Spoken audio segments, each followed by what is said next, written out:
Hello and welcome to the Full Force Weekly, proudly brought to you by Battle Action Force, the Treasury Editions. I'm your host, Christopher McLeod AKA Diagnostic 80, and joining me on the show today, as always, is the awesome Patrick Notpicard Stewart. In this episode, we bring you all the news from the past week in the world of G.I. Joe. So what is it, Pat? It's a Full Force Weekly. Yay! Back to normal. It's only taken about 7 weeks, but we're back together again. How you doing, pal? You know, we're together again, but I wouldn't call myself normal. I've got a bad sinus infection. Oh no, bumsies. Yeah, so I've had 2 nights where I slept for 14 hours and napped during the day. So a lot of the news that's going to be covered today is going to be news to me. Brilliant. I was sleeping during it. It's all good, man. I will literally take the brunt of the news conversation today. It's all good, and plus we're going to be having people in the comments, I imagine, absolutely spamming it. Hello, guys. How's everyone doing? Hope everyone's had a good week, and I hope you're all having a good start to the weekend. You couldn't get any better than a Full Force Weekly to start your weekend, could you? Really? Well, you probably could, but whatever. Anyway, lots to get through today.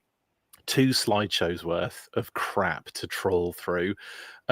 We've got, I don't know, we've got kind of Cops, M.A.S.K, Gridiron, Classified, Haslab, Skybound, but not what you think. It's not comics this time, it's something else. We've got all sorts of stuff to discuss, so let's get stuck into it rather than me just yammering on for hours and hours and hours and hours and hours.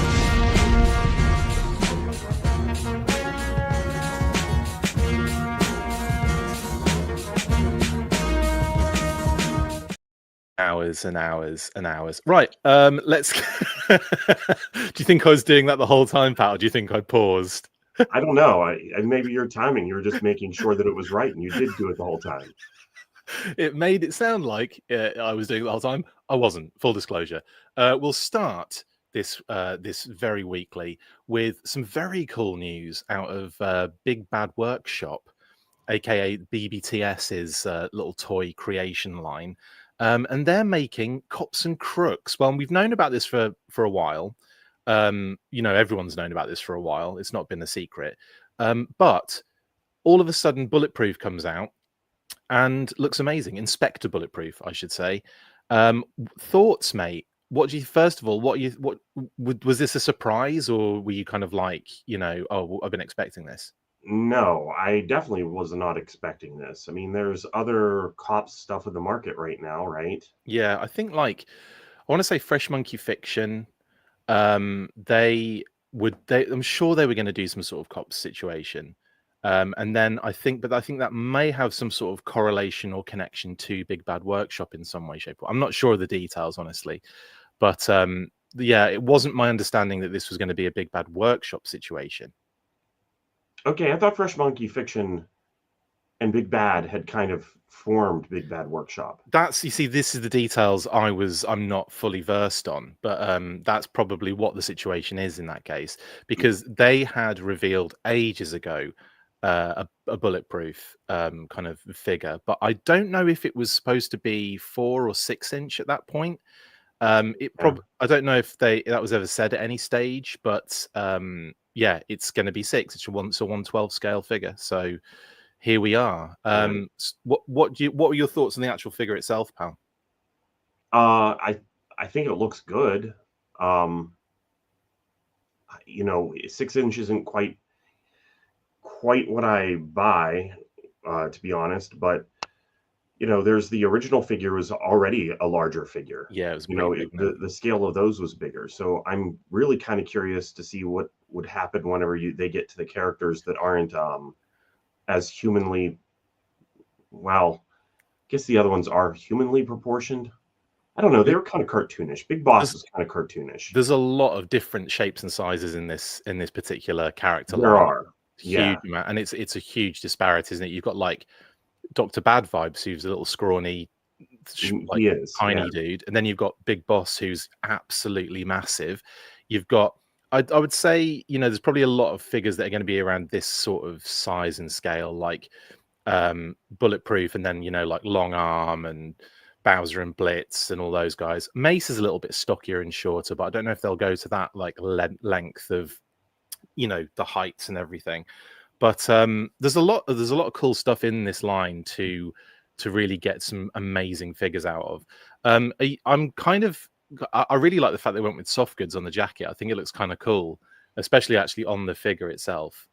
Yeah, and the belt around the jacket looks really good. I think isn't the original one, the detail on it is mostly just printed on there, like Yeah, like painted on a more basic jacket. So this one looks a lot better. I want to say there's like little tassels that stick out the front that fake the belt, right? And then the Yeah. belt round the outside is yeah. Who'd have thought we'd got bulletproof in this line before G.I. Joe Classified got a bulletproof? Says Cal. Yeah, indeed. Actually, to be fair, I would probably say you're probably more likely to get bulletproof as a 6-inch cops figure before you got our bulletproof in Classified.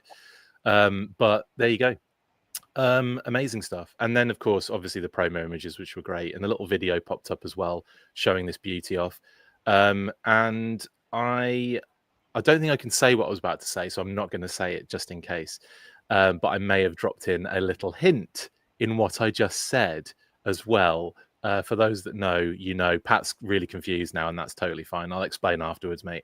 I'm not sure if I can say who's been involved in this, is all I'm going to say. From someone we might know. But in any case, really cool. And he gets a briefcase, he gets his rifle. And yeah, just in general looks like a really cool figure. I'm definitely getting in for this. I know, Pat, obviously, as you mentioned, you're not a 6-inch collector, which is totally fine, but I am definitely in on this one. Anyone in the comments who is up for this figure, who is getting it, let me know, please, and thank you. And of course, as well as this is a good example of the jacket and the belt kind of you know, showing its full potential as the belt is untied and flowing around all over the place. I wonder if it's going to be wired, or if it's just like that, Oh, because the fact that it's hanging in the way that it's hanging, I wasn't sure if that's just like, you know, if it's going to be sort of like a little kind of wired belt sort of thing. I mean, yeah, the belt does look like it's bent out to the side a bit. The jacket doesn't look to be wired, but the belt does. Yeah. Maybe that'd be a good way of doing it, but then you wouldn't really be able to tie it, would you? Well, I think you could still tie it even with that like little bit of what do you call it, like resistant flexibility, I would say. You'd still probably be able to. I don't know. We'll have to see how that pans out. But it looks to me like that particular image there, it's gonna have to be like that, because otherwise they'd have had to taken that picture like they've had to have pulled the the belt up in the air and then taken the picture really quickly and just gone like that, just to kind of catch it in mid-flight. So I think it might actually have to be. Yeah, wired would be a good choice for it, I think. Yeah, looks awesome. And there he is flashing his badge as well. I love the fact he's got a little badge to flash. That's kind of cute too. Anyway, fighting crime in a future time. Now, this popped up as well on the panel that I can't remember what panel. Oh, would have been Big Bad Toy Stores panel or Big Bad Workshops panel. And this is a hint as to what you can expect next. And this is obviously Buzz Bomb, one of Dr. Bad Vibes' little kind of robot dudes. So it's likely we'll see Dr. Bad Vibes next, Pat. Is that, I mean, how do you feel about that being a follow-up as a kind of character for this particular line? Well, he was always one of the more interesting looking figures to me, with the dome and his brain showing. Absolutely. There's so much in the Cops line that is toyetic. That makes for great action figures. Buttons McBoom Boom. That's all I'm saying on that one. Yeah, Buttons McBoom Boom. I mean, he might be behind me. He's here somewhere. I don't know. I've definitely had Buttons McBoom Boom out for a while. He'll appear out of your chest, just like yeah. Like but so much of it is such a good toy line that Bad Vibes makes a lot of sense to have on the short list, because he'd be one of the more popular ones anyway. I agree. I'd also say, I think if you'd have made me bet on what the next figure was without any reveals or hints or anything like that, I probably would have said Big Boss, just so that you had the two sort of main good versus bad sort of situations going on. That's probably what I would have expected, but I kind of like this idea of going with Dr. Bad Vibes, who, as you said, has got loads of like interesting like design elements and all sorts of stuff. So yeah, I'm with you on that 100%. In any case, it looks like, yes, like we're going to get Dr. Bad vibes next. But that's Cops. I'll be really excited to see what that figure's like. But I think it doesn't cut this one. I don't think it comes out until like the end of 2026, which is quite a way to wait. It's like Q4 2026, I think, is the expected delivery date on Bulletproof. So we'll see. Hopefully that improves a little bit, maybe, the timeline. Do you think that we'll get a misdemeanor this time? Oh, I hope so. Misdemeanor.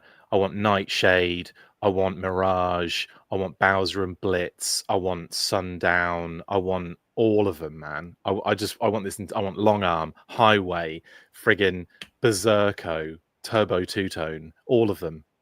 All of them, please. Can you do that for me? I can't do it. Okay, well, screw you then.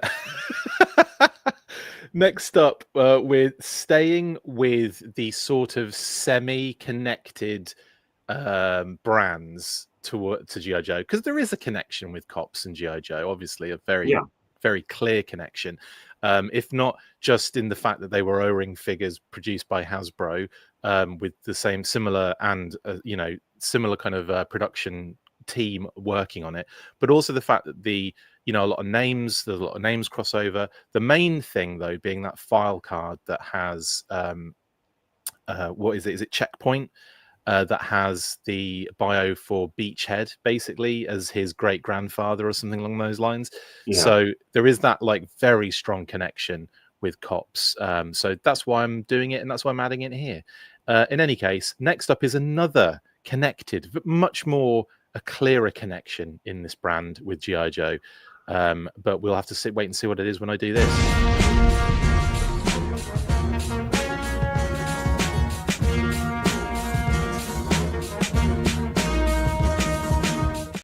Okay, so who guessed M.A.S.K? I did. So M.A.S.K updates this week. We had a very cool reveal. First of all, I will say that I think Toy News International posted these images of the Mobile Defense Unit, aka Rhino, which is not Rhino anymore, it's a Mobile Defense Unit, package with Rhino to me. Oh yeah, always with a little interesting addition on the box. If you look to the top right, you'd see that little bonus section that shows Scott Tracker and T-Bob. Now this, and on the back as well, you get to see the kind of figures all lined up. So this came out first and was sort of like, oh, this is interesting and weird and kind of kooky that they're doing this as probably an exclusive of some description. They're all going to be available on BBTS on July the 1st, as far as I'm aware. But then we got the official reveal, and so it was M.A.S.K Series 1 and SDCC exclusive will be available on 7/1 at Big Bad Toy Store. They didn't say exactly what the SDCC exclusive was, but I'm sure it's this, effectively this Rhino. But they're all going to be available at Big Bad Toy Store anyway, even the SDCC exclusive. So that's what we're looking at here, I imagine. We have basically a call out to what is kind of effectively new on the Rhino or the MDU. And I believe, correct me if I'm wrong, Pat, but are these chrome elements that weren't on the original one? It looks like it, doesn't it? Yeah, I'd be surprised as to why they would call this particular aspect out. It didn't say in the post anything about chrome, but it did talk a lot about the deco, but it doesn't look any different than the original, the other one they're coming out with. So I couldn't quite tell what the differences were there. But on top of that, there is a difference. Yeah, I think that's one of the things is the actual missile has been repainted as an homage to, I want to say, the German release, because I had the Rhino and it wasn't on all of the the EU and kind of UK versions that this white missile existed. And I think actually the white version that came on the German release had a little TV sat thing written on it as if to indicate that it was a satellite rather than a missile. So because of the whole European kind of market wanting to be a little bit less violent, I guess is the case on this one.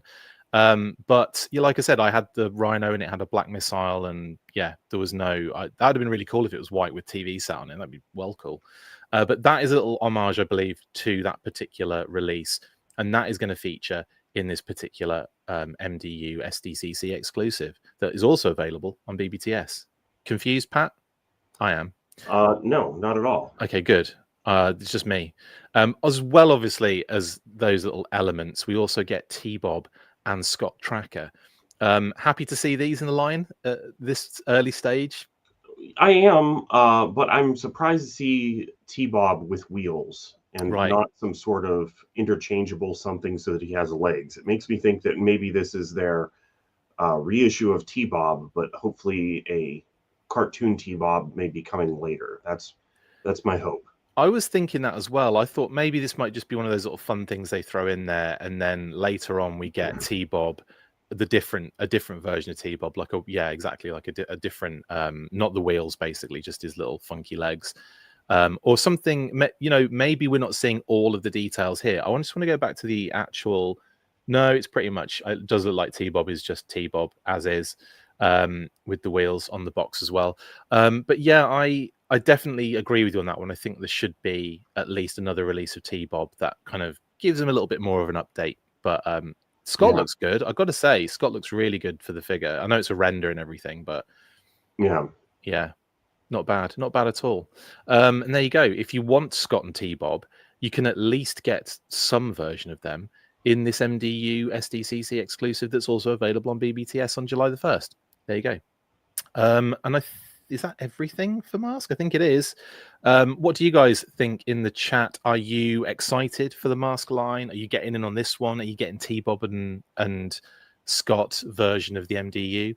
I think if I were to be getting this line, I think I would want the Scott and T-Bob version of the MDU. I don't think I would be getting both necessarily. How would you feel on that one, Pat? No, I agree. I mean, just the fact that the missile is different isn't like that's not a negative to me. It's either way, gray or black. Yeah, it would remind me more of the one from a kid if mine was black, but there's too much of a bonus here. Yeah, it's too much of a this carrot is dangling, not this Darrett is cangling, whatever that means. Right then, that is M.A.S.K.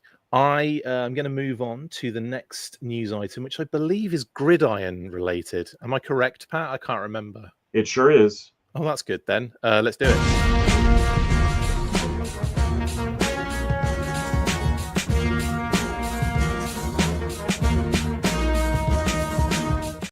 In classic Gridiron Studios fashion, we are getting multiple colorways of the same vehicle that's obviously already been released, the Phalanx. Now, they've done this in the past, obviously, with all their other kind of vehicles. There was the Hound and the multiple different Hounds that you can kind of get for that in different colors and different add-on elements that make it slightly different. So the Arctic one had some cool different elements that you wouldn't necessarily utilize on some of the jungle or the shadow, etc. Now the Phalanx is getting the same treatment, a shadow Phalanx, which obviously I think the intention is to be used for the baddies, and they've utilized or shown Destro and the Vipers and Televipers and all sorts with this particular vehicle. I think it looks really sharp. Really sharp in the black. What are your thoughts, Pat? Do you prefer this one or do you like the green one? I think I do kind of prefer this one. It's nice, isn't it? It's got like a nice vibe. And I mean, little pops of red on the inside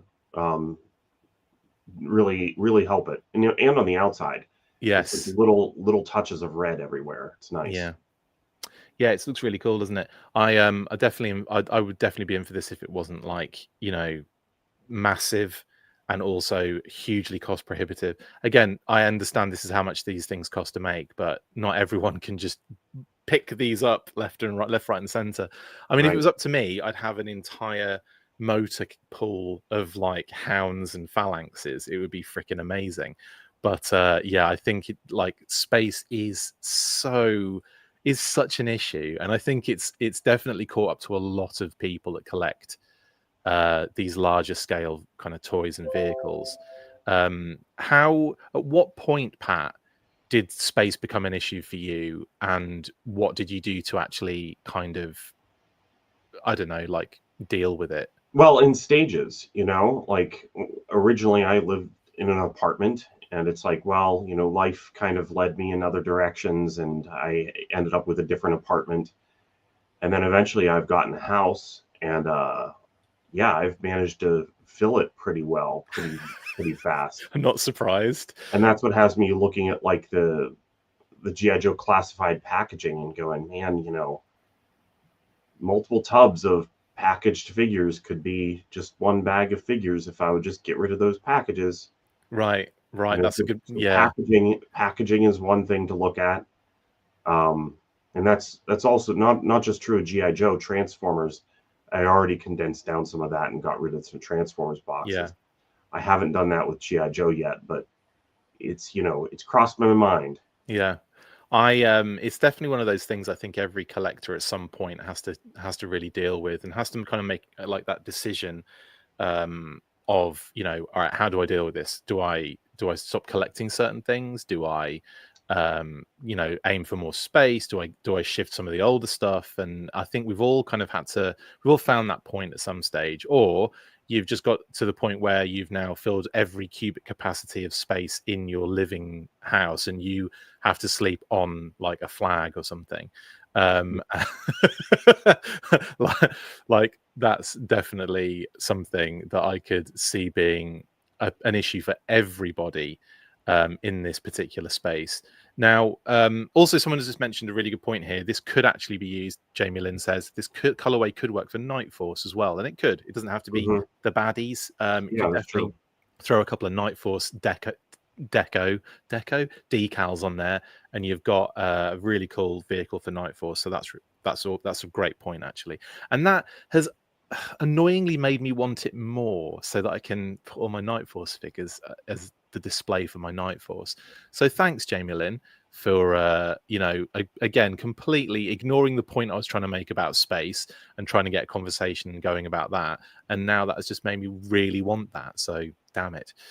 Anyway, this is Pat right now. This is how Pat feels right now. He wants to be in the back just sleeping, don't you, mate? A little bit, yeah. Anyway, amazing Shadow Phalanx is available right this second. Gridiron Studios, of course. And yeah, we'll move on to whatever the next thing is, which I think I don't remember, but I'm just going to go. I think Destro is his name. Do you know what? Annoyingly at the beginning, before I started this, I thought, oh, that's cool. I'll be able to remember what the next thing is, because Destro appears in this this bunch of pictures. And then just went straight out of my brain. Okay, let's get into Iron Studios.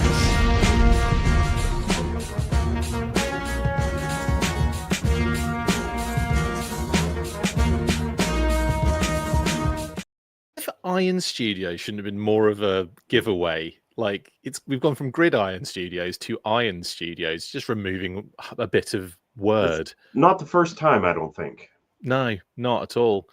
So here we are with Iron Studios Destro. They have revealed their latest statue, and it is Destro. We all knew it was coming. We even saw it revealed at a show in Brazil, I want to say, as well, like actually shown off there. So we knew it was coming. They were going to reveal it officially on their YouTube channel, and they did. And then it popped up on their socials, of course, for pre-order.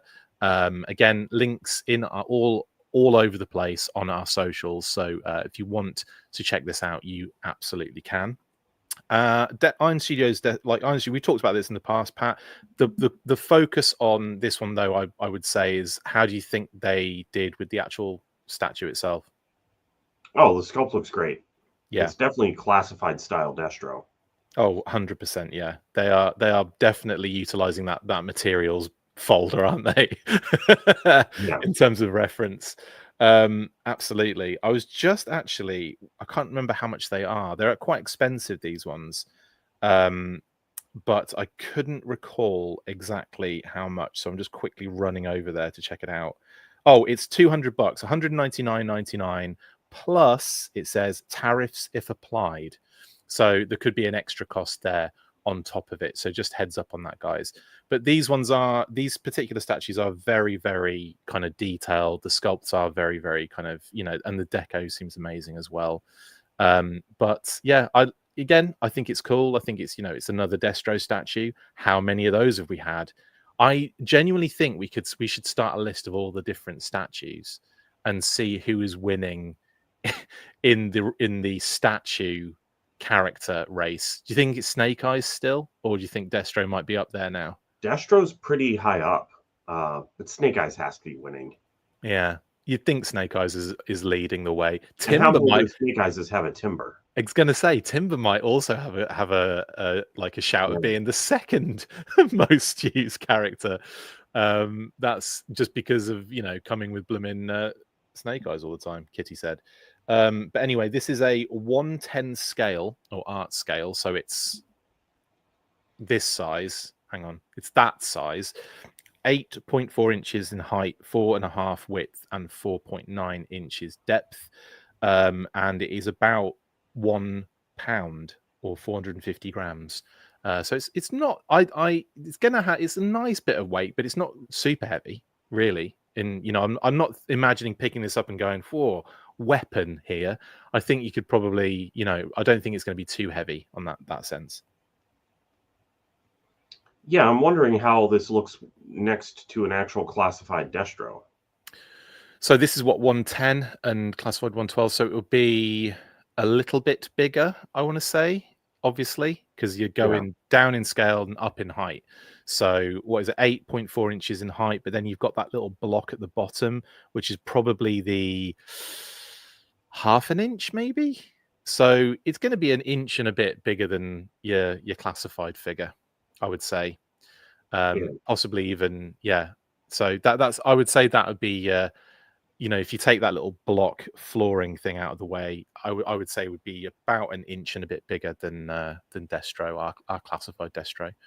But it'd be nice to see a little comparison. But that's the other thing. I haven't seen many comparisons with these statues.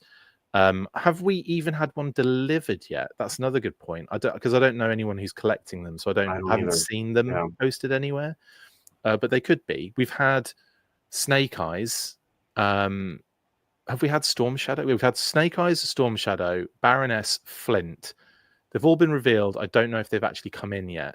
But then, of course, you've got Destro as well. So, yeah, they're growing. The Flint one, I think, was my favorite so far, actually. I love that Flint one. I think that's so good. But there you go. That is Destro. The other thing I wanted to show off close up is this little aspect with the money kind of like just laying around. That's a nice touch on the Dio part, I think.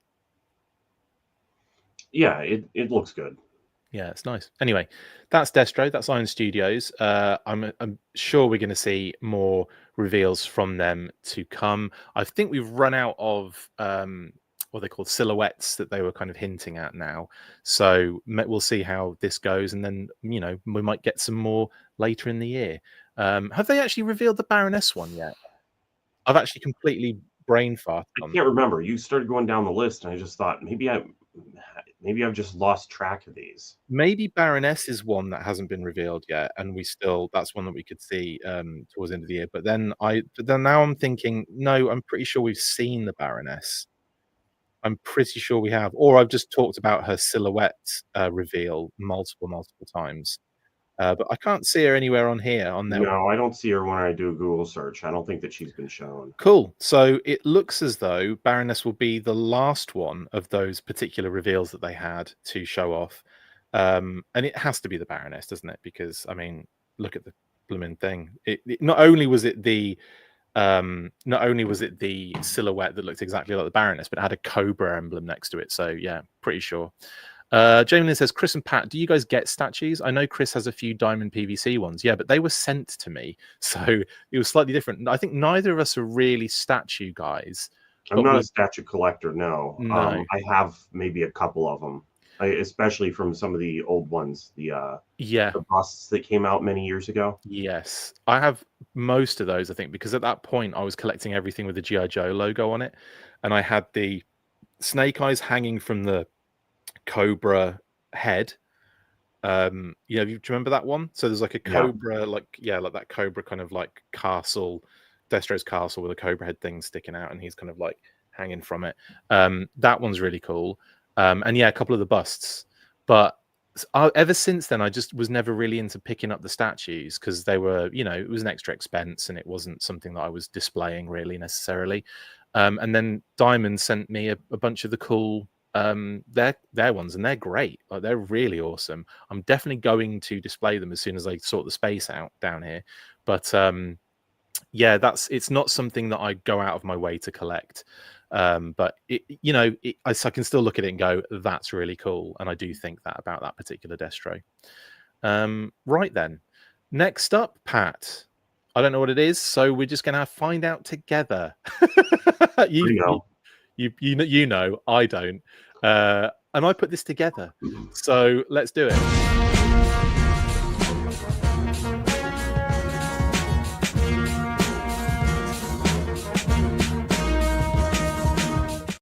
And it couldn't be better, in actual fact. This is a lovely surprise in multiple directions in that sense. So Skeletron have revealed at Joefest the awesome weapons supplier Yeti figure, which is absolutely amazing. Red Shadows edition as well, Pat. And obviously a huge homage to our late and wonderful and awesome friend Aaron Dietrich. So I mean, you sent these pictures in the group early on as the reveals were coming through, and I was just like, I was tearing up at home, genuinely. I mean, how was it at the actual event?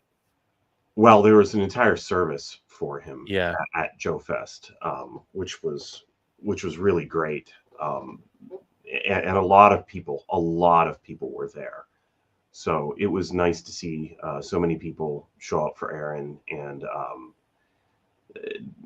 a lot of people spoke as well. Yeah, and it was nice. Just it was good. I mean, I don't want to say it was a good time, but it was. Totally understand what you mean. Yeah, it wasn't like it wasn't yay, let's do this. It wasn't yay, but at the same time, it was nice that that happened. Yeah, definitely. It was a very fine tribute from all accounts. Yes. And and we got, well, Skeletron revealed that they're doing an action figure for him, an O-ring one as well. So that not only is it really cool and awesome, but then it's right in your wheelhouse as well, buddy. So we get the artwork as well by, is that Doug Hart artwork as well? Yes, and Doug was there. Unreal. So Doug Hart doing the art for this particular release as well, and there was stickers going around. I think that's your picture actually, Pat. On both of these, I think are your pictures. Yeah, I probably did take that photo.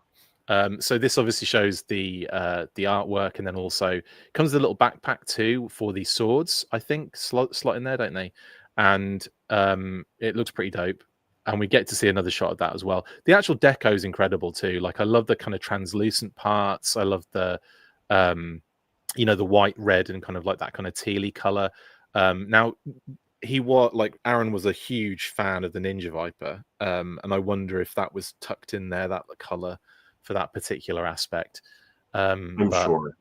Yeah, the head sculpt's amazing as well. Oh my god, talk about like capturing the likeness.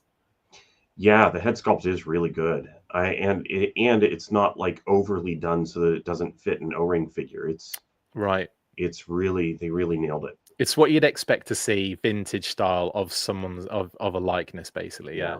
And here's a great shot showing the sort of translucent parts as well, and he's got those kind of like cool, like removable, like Yeti gloves with the spikes on them. That's such a cool. It's such an interesting and completely different design than we've seen on any characters, really. You know, in the past.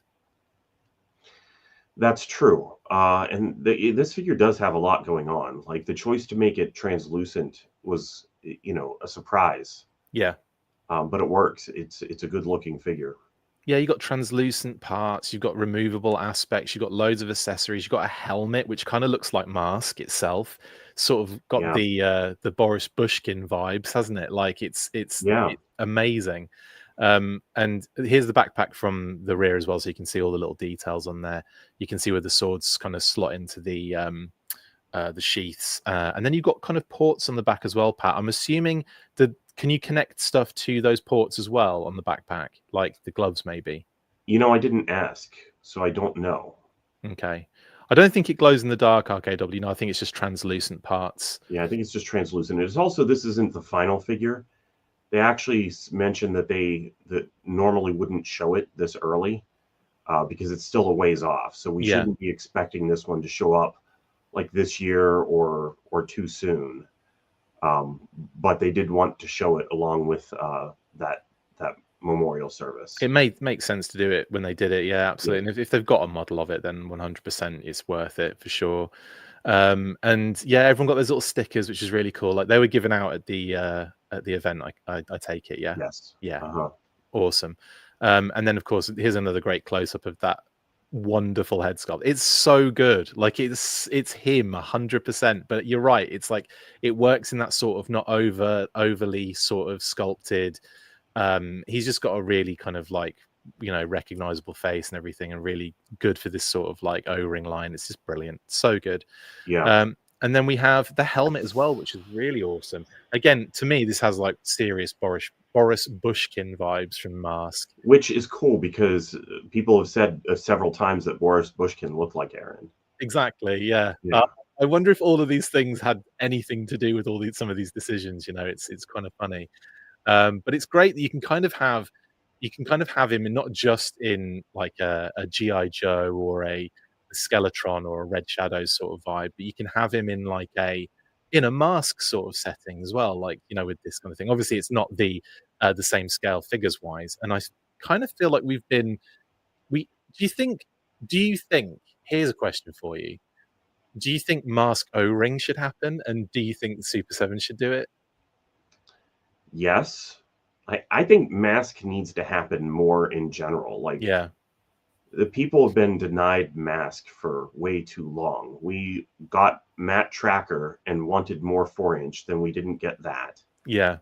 And right now, 4-inch isn't in a spot that I would say to go forward with that. I would say right now, Super 7 probably should test out like maybe a wave of 3 M.A.S.K figures. But then Hasbro needs to move on with a 6-inch M.A.S.K line. Like, it just needs to happen. Yeah, it'd be so much fun, actually. I think we do need to get like 100% more M.A.S.K, definitely. Did I see Kenny has the Doug Hart tattoo on his leg? I did know that, Mark. It's amazing, isn't it? Shout out to Kenny and Sarah as well.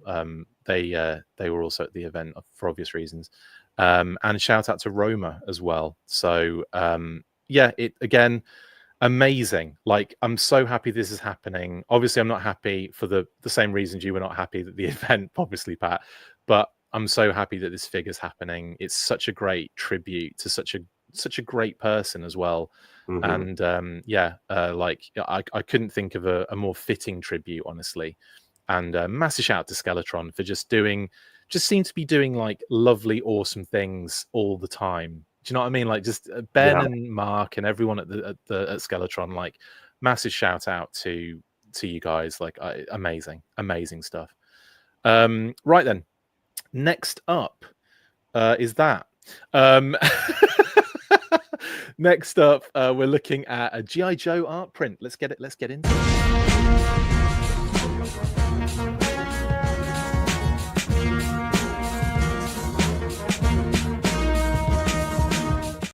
Hey, sometimes I press the wrong buttons. That's what happens here.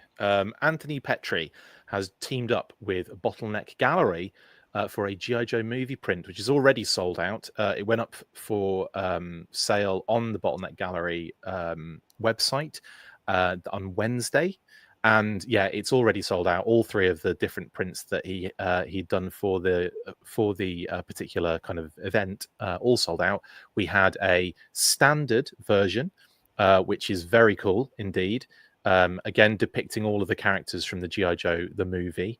And again, like, really, really cool. Definitely in that sort of like animated vein as well. Like, that globulous pose is even taken from one of the stills from the actual film itself.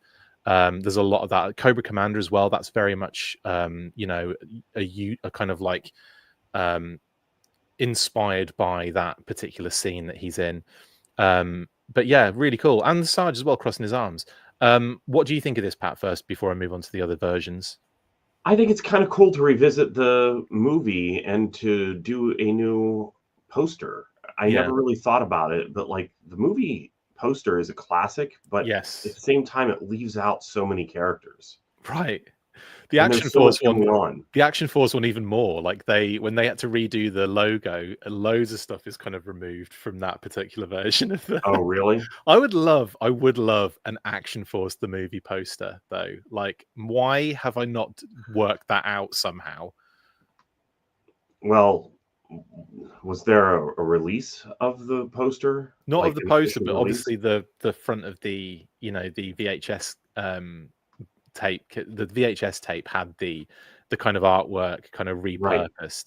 I wonder if that ever was done, because that's the thing. Like, they could have done some sort of print for it on like some sort of special occasion when the VHS came out the first time in like stores. Like, that could be a thing. I've never seen one, so it's very doubtful. Well, I don't know if I've ever seen one or if it's just in my mind. Right. But it does seem like the G.I. Joe movie poster could have been like one of those ones you'd flip through at Kmart. Like it could have been something that they printed because there was Transformers the movie. You could get the Transformers the movie poster. Yeah, definitely, definitely. I definitely need either a GI Joe the movie original or an Action Force the one though. Definitely. I know Adam's got an original GI Joe the movie poster. I believe he's got that framed. Yeah. What? Well, by the way, TK Yaya 21 says, I thought Pat joined Talking Joe, and then Mark said, I Oh, forgot to right. tell Pat that he had joined Talking Joe and left Chris, so I guess things stay the same. Brilliant. Anyway, there were more versions of this print as well available for purchase. This is the standard version. Then also we had this kind of like really interesting sort of sepia tone version, which is kind of cool as well. And then on top of that, a foil version of the first version. Oh, Following? that's nice. Yeah, so you got that kind of nice kind of like foil effect, not just on the logo, but also on the kind of shadows on the Joes. So all the Joes in the kind of foreground, they've got that kind of like silver sort of shadow on them. That would have been foil, and that kind of white stuff on the bottom as well. That's kind of like the kind of like dust and everything. That would be foil. So yeah, very nice indeed. Really, really cool. But anyway, sold out now. So good luck. Your best bets are probably eBay. And that isn't anyone's best bet, really, is it? But yeah, I think more of these need to happen for sure. And also, I will shout out Anthony Petrie, who did or has done art for the Classified series as well. I believe he did the Viper. Could someone correct me if I'm wrong on that one? Which of the Classified box art pieces did Anthony Petrie do? I think it was the Viper, but I'm now doubting myself. It says that it was the Viper when I do a Google search. Brilliant. I was correct. So yes, he might have done more actually as well, but that's the one that sticks out for me. So shout out to Anthony Petrie, still doing Joe stuff, which is great. Honestly, the more he does, the better, I think, as well, because this stuff is glorious. Anyway, like I said, sold out, so you can't get it anymore. Sorry about that. We'll move on to the next story from the week, which again, Pat, I'm struggling to recall, but I believe this is now fun stuff. we're getting into your brand now. Here we go. Yeah. It's O-Ring.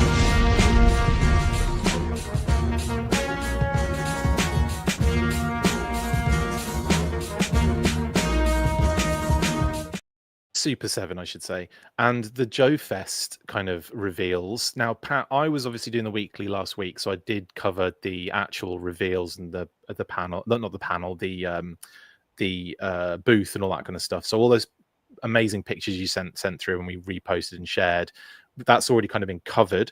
But I have found a way to continue talking about those older figures, not older figures, but the figures that we're not necessarily on the panel. In a different way. So we'll still get a little conversation out of you for the movie wave as well. Now, Super 7 revealed the SDCC exclusives and a little bit more at their Joefest panel, starting here with the Cobra Bat Time Bomb. This is kind of fun. This shows up in issue 53. 54. Oh, It's I one don't of those. remember. 53 or 54. I've completely forgotten which one, but it does show up in that issue. Cool little addition to the line. Something I didn't expect them necessarily to do something like this. This isn't something that I even thought about at all as something that they would do. Was this on your radar at any point, Pat? Was this something that you even thought about in the comics? No, this is very out of left field, I think. I was not expecting this at all. And it looks a lot like the bat that already came out, just with a bomb, right? Yeah, I Kind of believe it's just a back. ever so slight retool to have the bomb maybe attached to the front, possibly. Well, the front, I think the chest, that chest piece, Yeah. I think it's a separate piece. So I'm guessing that they've probably just replaced that whole thing. With Okay. It's just I'm looking at the bomb at the top left as a separate removable section, and I wasn't sure if that's the same thing that's on the actual figure itself. Whenever it's packaged, yeah, there's only one bomb, so it must be that it only comes with the one, and then it's removable. Unless that's for the back. Does it go all the way around the figure? Well, I don't know how that would go on the back with the backpack on. That's true as well. That's a good point. Yeah. Interesting. So there's still a few questions here on this one. Yeah. But again, that'll all probably be, become clear as we get to SDCC. Also, it was quite interesting that they managed to project the information for you guys on a wobbly bedsheet. Well, yeah, the projector screen was not. I think it was not built for presentation as much as it was built for karaoke. Right. Amazing. Please tell me. I appreciate that we had it, though. Please tell me that karaoke happened. Karaoke did happen. Yeah. You've never heard Dr. Mindbender sing? It's because you weren't at Joefest. Yeah, and also, did Tim Finn do another ditty? He did, yes. He loves the karaoke, Tim Finn, and he's really good at it as well. Anyway, yes. So we've got the time bomb bat. I do like the fact they've gone with the card back they've gone with the cover of the issue, and they've kind of like singed it and damaged it to sort of make it, like an explosion sort of thing. That's really cool. Yeah, I'm into this one. It's nice. Is this one that you're aiming to pick up? Being a of course. Stupid question. Silly me. Moving on. We also have Deke Serpentor. I just love saying Deke. The funny thing is, in the UK, it's Dick. Really? Genuinely. The kid says it and everything. It's overdubbed. And it comes up and goes, Dick.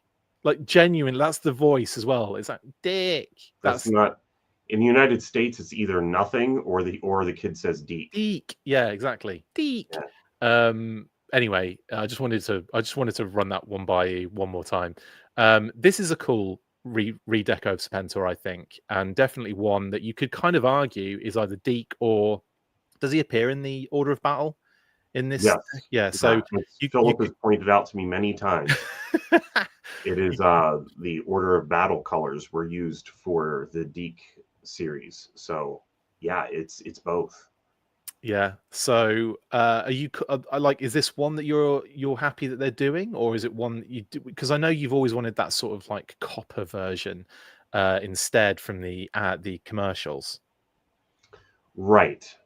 No, I think that this is a good choice. I think that if I had the option to redeco Serpentor, obviously I would like the original figure in this deco rather than a new sculpt.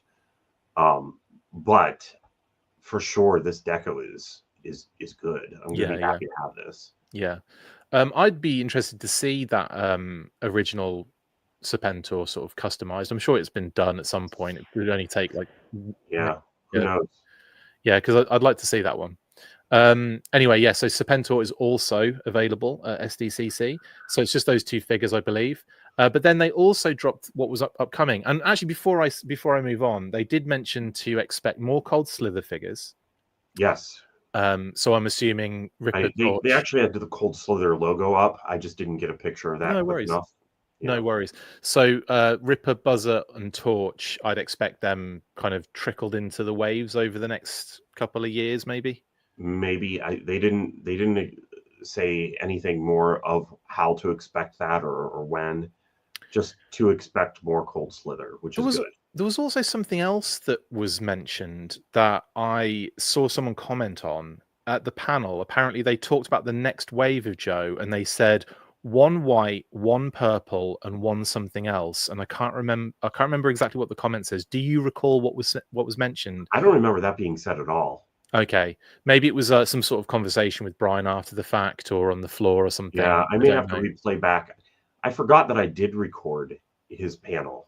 Like, I thought I hadn't, and it was because it was on my other phone. I'm doing the two phones thing. Oh, Patty Two Phones. Yeah. Yep. And then I was known as Chrissy Two Phones for a little while. I when remember was, Chrissy Two Phones. Yeah. In fact, at In one the point, audio days. genuinely, I was Chrissy Three Phones at one point. I had to have Wow. I had to have a What were burner. you doing? I had to have a burner for all the criminal activity that was going on. No, it was I was in I was in a situation where I was getting a new phone. Still had my old phone, but then also had my UK phone. So I'm like, oh my god, I've Chrissy Three Phones. I can be Chrissy Three Phones finally. But it was only for a short period of time. Anyway, enough of that stupid crap. Talking Joe says it was a movie hint: one purple, one sports, and something else. Oh, okay, cool. That was it. That's what I was trying to remember, Mark. Thank you very much. So one purple, Pythona sounds like a good shout. One sports, Big Lob sounds like a good shout. And something else that I think had something to do with white. Something white in there. And I think people were thinking it might be Chuckles because of the white shirt. I would think Chuckles. Yeah. So yeah, brilliant. Thank you guys. You do have the full panel on your channel, Mark. Thank you very much. Brian was mic'd up, so audio was really nice. Thank you very much for that, mate. And yes, we reposted that, so you can go check that out on A, Talking Joe's socials, or B, our socials. Yeah, it was a short panel. He did say that he had to pull several slides, that there is stuff in the works that he just wasn't ready to show. Nice. Jedi Ben says Chrissy Three Phones sounds like a Guy Ritchie movie. It was. Anyway, so a lot of different like extra bits of information kind of popped out. So I think we can like safely expect or assume to be getting more movie stuff, which is great. More Cold Slither stuff and lots more O-Ring stuff, Pat, which you must be excited about, with October's G.I. Joe Wave 5, December Micronauts Wave 2, January of next year G.I. Joe Wave 6, and February of next year Back to the Future Wave 1. Are you surprised that Back to the Future is all the way out in February when we've already seen the figures? It is a bit, but the figures that were shown were hand painted. As a matter of fact, interesting. I didn't notice, and I should have sent you this photo to include here in the slides. I didn't notice that Marty's guitar actually has the picture of him and his siblings on the end of it. Yeah, that's dope. And it's painted. Like, that's dope. I took a very close up picture of it, and it's just Marty there without his siblings, appropriately for that scene in the movie where they disappear. Yeah, there's no way that exact painting is going to end up on the figure, because they probably are going to redesign something, because it was done by hand. But whoever painted that, man, they're the skill to paint something that tiny. Did they use impressive? Did they use one like hair on a paintbrush, like a specially designed paintbrush with like one like tiny little hair on it? It was really wild. I wonder if I can pull it up if I have a moment to do that. That's crazy. I'm interested in seeing yeah. Let me see. Can you see that? That's on the end. Oh my god, that's crazy. Yeah. That's nuts. We'll have to post that, Pat, at some point, because that's freaking awesome. It's wild. He's just standing there. It's crazy. But I'm sure that they're going to put something on there. It's just not going to be that exact image. Yeah. Mark's also mentioned they also hinted they were looking into Reaction Plus for other licenses. Yeah, that's something that's been known for a while, but it's good to know that he's talking about it as well. Not listed on here is the Universal release. Universal Monsters is September, October. So I think that they were earlier than this, so they didn't end up in the upcoming, but September, October. Interesting. So they're first. Oh, that's good, because a few people were asking about that, and I just didn't have a clue. Okay, so yeah, Universal Monsters will be first in this upcoming group, and then G.I. Joe, Micronauts, G.I. Joe again, and then Back to the Future. It's nice we're getting nice kind of like rhythm on the old releases here for the Joe stuff, Pat. So at least we're kind of building the figure lineup a little bit. Or the cross sell already looks pretty decent. Yeah, and not too fast. You know, we're getting a couple Right. of specials next. Then October Wave 5, then January Wave 6. It's good. Yeah, It's it's good. awesome. I'm down for that. Also, the figures obviously that were revealed at Joefest are already getting in people's hands, which is amazing. That they were obviously for order, not pre-order, and we're starting to see images of some of the figure comparisons. So we've got this one here, which, in fact, all of the comparison images I have are from the same source. My apologies for completely not saying the name immediately, because I can't remember everything at once all the time. That's why I have my phone, courtesy of John McNewman. So thank you, John McNewman, for these images. So we have Falcon here. First of all, Pat, what were your thoughts on Falcon when you first saw him, and how do you feel about him in this comparison with this one? Well, it didn't even occur to me to make Falcon in brown, but it does make sense, doesn't it? Yeah, for sure. Like just for the actual for the Sunbow kind of nod. Yeah, for sure. Yeah, that did not occur to me when I heard the announcement of Falcon, and it didn't totally make sense to me. But now that I see it, it's like, okay, I can see why. Yeah, it's a completely different vibe, isn't it? Like, and even like proportionally, like yeah, it's very Sunbow model. Yeah, it is. Yeah, so it's not bad. I actually got mine as well already. I did not get Once a Man Cobra Commander. He's currently an Entertainment Earth exclusive, but that was just for 2 weeks. Yeah. So I think that probably 2 weeks from Joefest, or from the date that they became live, I think that was Friday. So a week from today, I'm guessing, you may be able to find Cobra Commander at other places. Yeah, definitely. I thought that one was really cool as well. We'll get to that in a second. We also have Jinx here, who has the bigger dragon kind of tampo on the torso. She has the Joe logo on the thigh as well, which was again, like, I was really excited to see that. Yeah. And her broken sort of pugil stick. Thoughts on this one? Were you happy with this one? Do you think they could have maybe thrown in a blindfold in some way, shape, or form here? Oh yeah, I didn't really think about that. We've been waiting on an unmasked Jinx pretty much forever, haven't we? Big time. Yeah, it's been a long wait.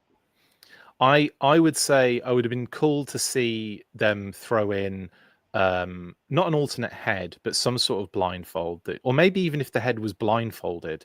I know that would be like unmasked but not unmasked, but I don't know if they, you could kind of maybe we'll see Jinx in the future with a blindfold. I don't know. Yeah, I don't know how you would put a blindfold on her. It would need to be, yeah, you'd need to do it soft goods for sure. Would you accept a soft goods blindfold with this particular figure, or do you think that would be going against? That's not really what they would have done in the O-ring line. Yeah, because they would have had.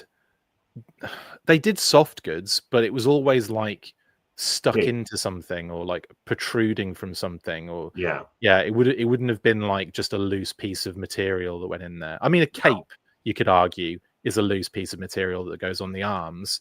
So it wouldn't be beyond the realms of possibility with you when you've got things like Serpentor's cape, you've got Dr. Mindbender's cape, like those kind of things wouldn't necessarily. I mean, could you kind of maybe see it in that sort of? I guess the closest thing to what would be a blindfold would have been the belt on Raiden from the Mortal Kombat movie line, which really is kind of far removed from being G.I. Joe, because that was never supposed to be part of G.I. Joe, and I don't think that would even look right that size on the face. I think that if they're going to do a blindfolded one, that could just be another release.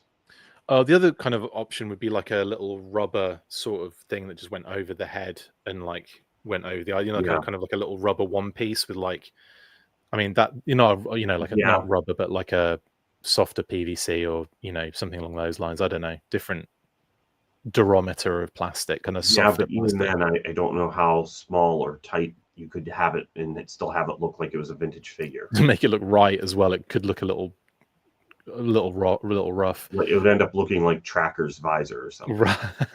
Yeah, it's like just like out here. Anyway, Jinx is kind of cool though. I think it's awesome that we've finally got an unmasked Jinx. And then of course we've got Once a Man Cobra Commander. What are your thoughts on this one, bud? I like it. You know, I love that they did it. And the tongue looks to be a separate piece, which is odd to me. That's interesting. I wonder if it comes out. Does it flap about? Like, is it soft? It looked like it was sculpted separately. I didn't. Oh, okay. I didn't move it. You need to check that out. Like, give it a proper once over, because that would be really interesting to see. Obviously, they've gone very, very much screen accurate in terms of the deco, in terms of the color. Would you have preferred them to maybe put a little bit more into this, or do you think, like, sculpt wise, or do you think that this is sort of exactly what would have happened back then in terms of the kind of sculpt detail? Do you think the head might be even too sculpted? The head with the tongue, the head may be too well sculpted to fit in with what was vintage, but this may also be their best figure so far. Yeah. Yeah, it's fun, man. It's really awesome. I don't know, Fatal Fluffy's pretty good. Yeah, Fluffy is dope. And also I love the fact he came with the spore as well. Like, that's really dope. Yeah. They probably could have sold it without any of that. So yeah, I love the spore. It would have been cool actually if they'd have had, or if at some point we can get a spore that's opening, so you can have like the two different versions of the spores, like one like literally in the process of opening, and the other one like closed, would be really dope. Yeah, anyway, that's Cobra Commander, Once a Man. Awesome stuff. And then of course we have the Royal Guard. Now, again, they've gone very much on model for the movie here. Thoughts? Well, I love the fact that we're finally getting the cape. And if you look at some of the earlier pre-production Royal Guards, some of the brown details, the tan details, I should say, on the gauntlets were on the earlier figures. So there is a bit of it fitting also with what some original idea was for the figure. So it's nice to be getting this one. It's definitely more accurate than the original, but it's funny that, like, even back then I didn't really, because I didn't have the figure, so you know, it was one of those things where I saw the figure in a product catalog but never really noticed that they didn't really resemble what was going on that screen. Right. That everything seemed just about right enough to make sense. But it was kind of funny as well. I would say that I think the sword they have, I think that could have been a bit fatter, because when you look at the actual cartoon, when you look at the movie, when they come out of that thing and they are wielding, they are massive, those things they're holding.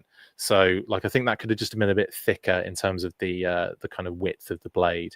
Not this angle, but the other angle width, not the I know what you're talking about. But yeah, kind of awesome. I think these are going to look cool. I need to speak to Adam about that. How does he hardly spoke about this in the group. We need to get his full information on how he feels about this. Yeah, definitely. We'll have to get him on the show and talk about the Royal Guard on its own. But that's a good one too. And of course we've got this Target exclusive Python Cobra Commander, which again, thanks for the images on these, bud. Very much appreciated, you on the ground and sending these images in. And also shout out to Darren Marshall, who sent some images as well. We shared both yours and Darren's on the he was on top of it. He was really on top of it. Yeah, I was still busy setting up over at the toy department whenever he was getting pictures. Yeah, he was on it. What do you think about this one? Good use of good like, because they've done this already in the reaction line. Fully expected. Yeah, I'm kind of thinking that that's going to be a trend then, maybe with some of the Target exclusives to get Python Patrol versions of Cobra characters. Maybe Destro, which we'll see in a second as well. Baroness, because they've already been done in Python Patrol as well. We've already got the right. Yeah, not a reaction plus Destro, but a different Destro. Well, I was thinking I was thinking a reaction plus Destro, because we've already had a reaction Destro in Python Patrol. So I'm expecting to see it.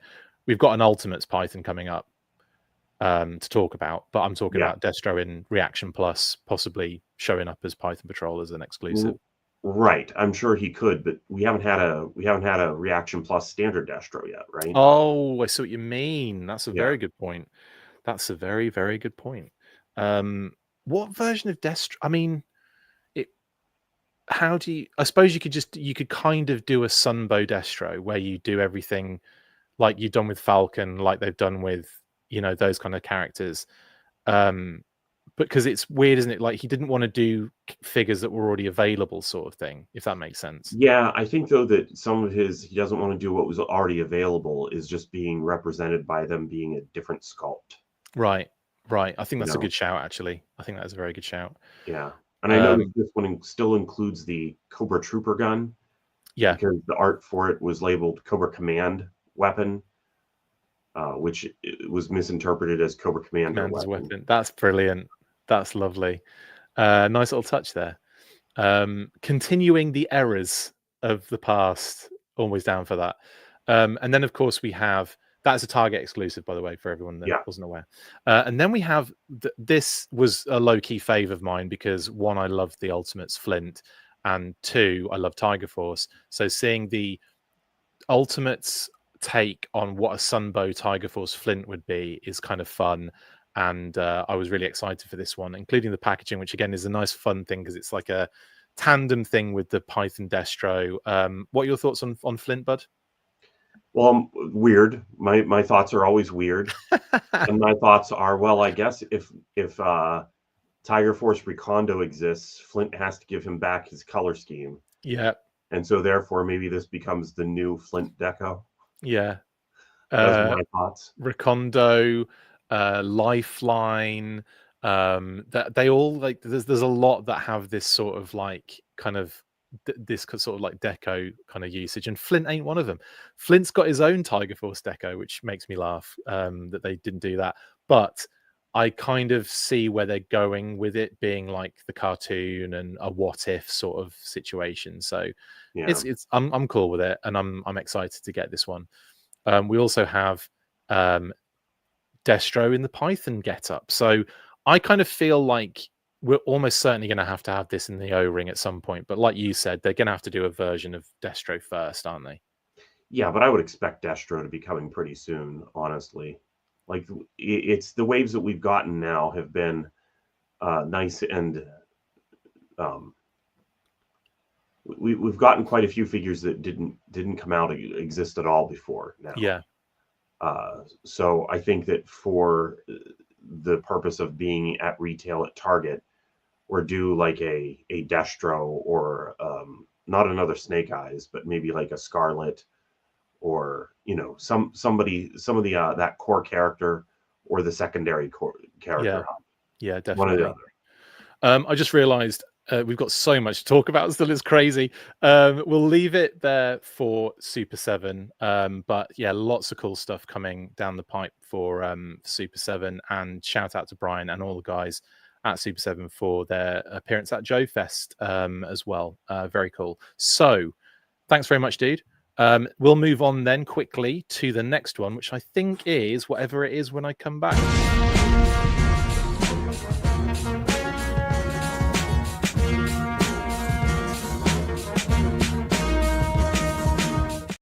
This one will be quick because it's Overwatch 2 and neither of us play it or know anything about it. But Overwatch 2 have collaborated with G.I. Joe officially, and it has launched this week. And it's basically skins for multiple different characters that already exist in the game, of course. So we've got Cobra Commander, which is effectively a skin you can utilize with Reaper. Destro, which you can utilize with Doomfist. And I think this is a good this is a really cool version of Destro with this massive fist, like Fisto meets Destro, basically. Very cool. And of course, the Widowmaker will be Baroness. And nice. Yeah, this was a cool one, the kind of hanging upside down, shooting a sniper rifle laser thing. Obviously, Freya is Scarlet. And the interesting thing about Freya is she's got wings, which is kind of cool. And that means that Scarlet now has these cool, like, it's like a wing bat, like jetpack sort of thing, which is not so it's the urban Scarlet from Pursuit of Cobra. Yes, exactly that. That's with what the original classified Scarlet materials that they utilized for the design. And Genji becomes Snake Eyes. Genji, there's their own like kind of ninja in the game, so that kind of makes a lot of sense. And in actual fact, Snake Eyes was the first one that we saw revealed sneakily on their trailer for season 17, I think it was. Here's a shot of them all kind of like having an absolute battle, which is nice. And then, of course, available July 1st, which is Tuesday. So if you are into Overwatch 2, then G.I. Joe, you'll be able to kind of access those skins in whatever fashion. I don't know what the situation will be because I don't play it and I don't know. But July the 1st is when they'll be available.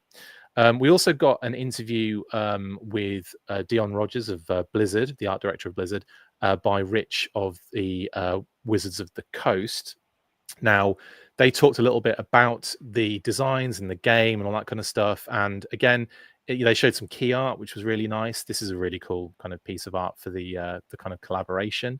I don't know what it's going to be used on. Maybe like, I don't know, certain aspects of like the game. I don't know, but I'm not really sure how we're going to see this, but it looks really cool in any case. And then they also showed us some concept pieces as well. So here is Snake Eyes sort of design with the weapons that they gave him as well. So again, heavily modeled on the classified version, but then some sort of extra elements and steps were taken to kind of make it a little bit more Overwatchy. And the same for Baroness here, really heavily kind of classified related, but then with Overwatch elements sort of like kind of fused in. He does have the Krull weapon blitz. Yes, he does. It's kind of dope, actually. It is a bit crolly, that thing with Snake Eyes. And the last thing they showed us concept-wise was the Baroness's kind of sniper rifle thing, which again they talked about on the video as they've basically done Overwatch weapons and then kind of given them a little G.I. Joe flourish, as opposed to the other way with the kind of characters where it's like the G.I. Joe design with an Overwatch flourish. This is Overwatch guns with Joe flourish, basically. So you can even see that the barrel extends in this one, which is kind of fun. Do you foresee them doing toys of these, Pat? Not really. I think that if they were going to do toys, it would have been timed to the release of the game. Yeah. I would think so, or at least an announcement and a pre-order would have been timed to the release. That's one or the other. That's kind of what I thought. Also, I kind of feel like Overwatch toys have been and gone, sort of thing. Like they were a big thing a while ago. But yeah, I sort of feel like that's probably been the boat has been missed a little bit there. Anyway, they did Fortnite Snake Eyes. They certainly did Viper Scout. But again, that might be one of those things where they're looking at it going, well, maybe we don't necessarily delve into that. Because again, they're so close to already the designs. I mean, the coolest thing here, I would say, would be the Destro one. Like, but it's effectively just classified Destro with a massive fist, isn't it, really? So so in that case, I wouldn't necessarily expect to see toys, no. But anyway, that's Overwatch. Like I said, July 1st, you should be able to get those skins and be able to utilize those in game. We're going to move on because we have got loads to do still, and we're going to have a quick chat about a possible animated series in the works.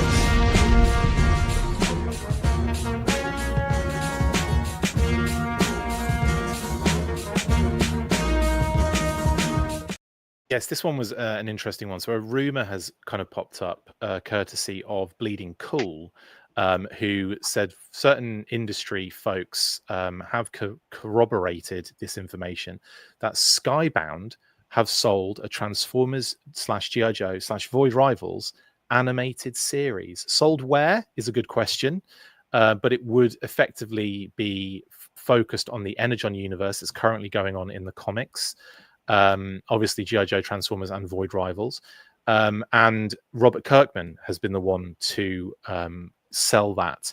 Now, obviously, Skybound already have entertainment out there. They have Walking Dead and Invincible, to just name, I think, the only two that I can think of off the top of my head. But again, Invincible's been a very successful translation from comic to animated series on Amazon, I believe. And yeah, because I watched that, and and obviously Walking Dead has been just an absolute, friggin' monster of a franchise. What do you think about this, Pat? Do you think it's possible? Do you think this is all just rumor based on not much, or do you think there's something to this?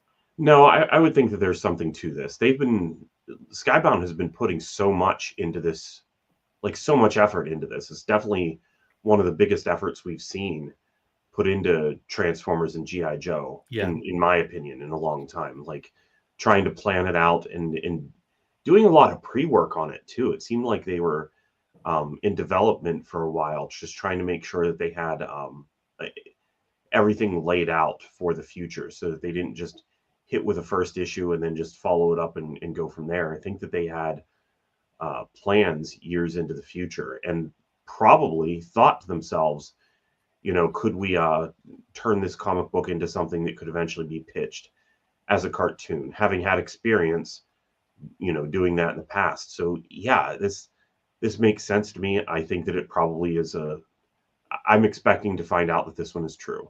Yeah, me too. Very, very excited if this does go forward, because the actual comic itself has been phenomenal. The storytelling's been great. The characterization's been great. I just think it would be a really, really fun thing to kind of do, and also to have Skybound very much controlling controlling it in the same way that they've done with Invincible and The Walking Dead, having Robert Kirkman there kind of like really leading the way. I think this could be a very big hit. Again, we don't know. This is all rumor based at the moment, speculative, but to me, it feels like there is definitely something to this. And I look forward to seeing more news to follow. Although we have been here in the past, we have been, given like little hints of something here and there, and then we've kind of rolled with it, and then 5 years go by and nothing happens. So yeah, we could be in a similar boat, but at the same time, I think this might have something to it, because again, they're doing some great things, and I think if you did pitch this to as a cartoon, given people that comic already, and the fact that it's selling out, and they're doing reprints constantly of issues, like that has to have something there. I think there has to be like someone's going to pick up on that and go, yeah, let's do that 100%. Yeah, exactly. But what one would they lead with? Would they do all three at once? How many episodes would we get? Probably only 6 or 8. I could see there being like 1 Void Rivals and 6 episodes of Transformers and 6 episodes of G.I. Joe. Yeah, I could see something like that, or I could see it done in a way where they sort of incorporate the overarching storyline into a sort of repurposed sort of cartoon, and then have it's just all one, those things happening in the Cobra miniseries sort of happening at some point in that storyline. But again, there's a lot to work with already. There's like multiple miniseries, there's multiple kind of storylines going on. And then it could, if they start with the Energon universe as a whole, they could splinter off and create a Void Rivals show, a Joe show, a Transformers show that don't necessarily, show each other all the time, but certainly, exist in the same universe sort of thing. I don't know. I'm excited to see where this one goes. And yes, I'm going to get excited, and I'm going to get ridiculous and speculative and crazy with it. So we'll be hopefully talking about this again very soon. We will move on though, because there's loads more to get into, and we'll move into Yojo June week 4, Pat, the Rattler unboxing and all that good stuff, as well as a little Haslab chat before we go.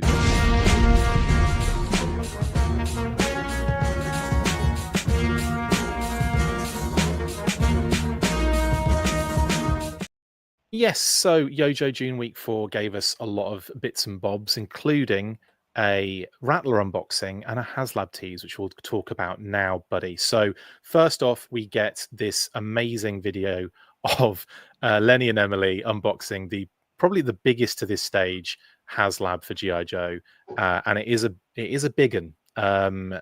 Did you get to see this at all? Have you managed to catch any of this particular episode? No, because I was either at work or asleep. That's a good point. 2 very good things to actually happen in those. Yeah, lots of sleep. If you're tuning in now, I have a sinus infection and been sleeping 14 hours a night. Hopefully I don't catch it through the computer. Can you And catch a sinus no, infection? no, you can't. Looks like you spat your snot in my nose, mate. I don't know. Okay, now I'm going to throw up. Okay, Cobra Airborne logo's looking pretty fine on that. I really like the livery on this one and all of the kind of like the design. They really go to town on the packaging with classified, and I think it looks gorgeous. And highlighted their the most important part of this entire Haslab, the patches. You liking Oh, right. you liking the design? Yeah, it's nice. It's cool, isn't it? No, it's fine. It's fitting with classified having different art than I wouldn't expect it to be the original Rattler style box art. Yeah. And then of course we have this beautiful frieze going on as well with it goes all around the box. I'm still not sure who the artist is yet. So we need to kind of get that locked down. But again, loads of cool art all the way around the box. They've thrown in Atomic Arcade's logo there. I don't know if I'm just joking. It's just very similar. And then, of course, we have this shot of the Rattlers on the other side as well, which is amazing. It's a crazy bit of packaging. It's beautiful and it's perfect for classified, I think. And then, of course, you've got the schematic Rattler, the schematler on the back, looking very cool as well in that orange and black. Yeah, nice all the way around. As you get into the box, they've even added this lovely little like a bit of design on the edge of the Stylized boxes. Cobra. Yeah, it's nice, that, isn't it? I Yeah, like it's that a lot. different. It's cool. And it's cool that it appears on the side boxes as well as you slide them out. The tampos are really, really cool as well. You may notice, Pat, I'll give you a few seconds. Can you pick out one that might be very important to the full force? Oh, Oh, yeah. Put you on the spot here. you did put me on the spot. It doesn't say "Stay Fresh" cheese It's bags underneath. probably there's the Red Shadows one. Yay! The Red Shadows logo is on there. How cool is that? That is pretty cool. So we can have a Red Shadows Rattler, which is pretty dope, if you want it. There's some really cool tampos on here, actually. Like they've got the Warthog face as well, if you want to do that. Obviously, that is a nod to the A10 Thunderbolt Warthog Tank Buster. It's got a lot of names, the A10, hasn't it? Which is the kind of loose inspiration for the Rattler. Or I guess you could also make a Red Wolf in here, couldn't you? Damn, yeah. Damn, yeah.